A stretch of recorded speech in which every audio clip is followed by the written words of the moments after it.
आज की कहानी जिसने सुन लिया उसे तो सफलता हासिल करने से कोई रोक नहीं सकता।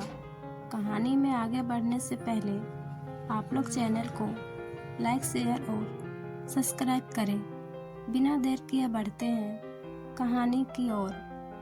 प्राचीन समय में विद्यार्थी गुरुकुल में रहकर ही पढ़ा करते थे। बच्चे को शिक्षा ग्रहण करने के लिए गुरुकुल भेजा जाता था। बच्चे गुरुकुल में गुरु के सानिध्य में आश्रम की देखभाल किया करते थे और अध्ययन भी किया करते थे।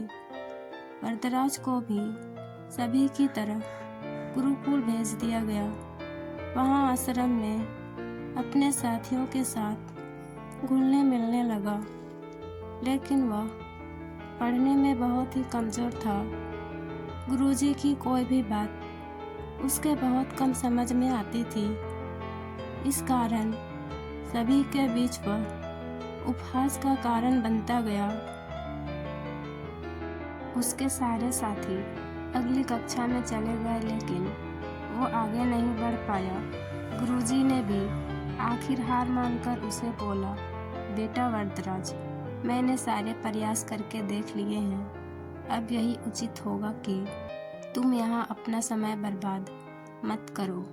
अपने घर चले जाओ और घर वालों की काम में मदद करो।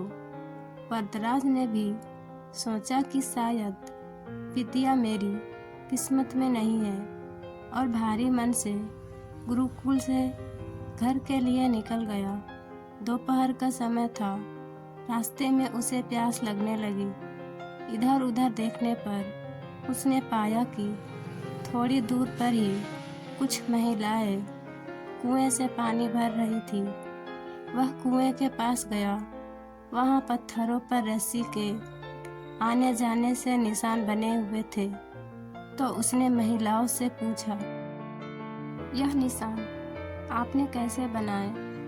तो एक महिला ने जवाब दिया, बेटे, यह निशान हमने नहीं बनाए। यह तो पानी खींचते समय इस कोमल रस्सी के बार बार आने जाने से ठोस पत्थर पर भी ऐसे निशान बन गए हैं। वरदराज सोच में पड़ गया। उसने विचार किया कि जब एक कोमल से रस्सी के बार बार आने जाने से एक ठोस पत्थर भी गहरे निशान बन सकते हैं, तो निरंतर अभ्यास करने से वह विद्या ग्रहण क्यों नहीं कर सकता।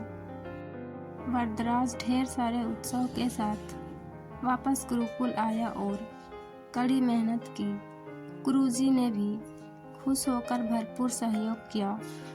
कुछ ही सालों बाद यही मंदबुद्धि बालक वरदराज आगे चलकर संस्कृत व्याकरण का महान विद्वान बना, जिसने लघु सिद्धांत कौमुदी, मध्य सिद्धांत कौमुदी, सार सिद्धांत कौमुदी, गीर्वाण पंथ मंजरी की रचना की।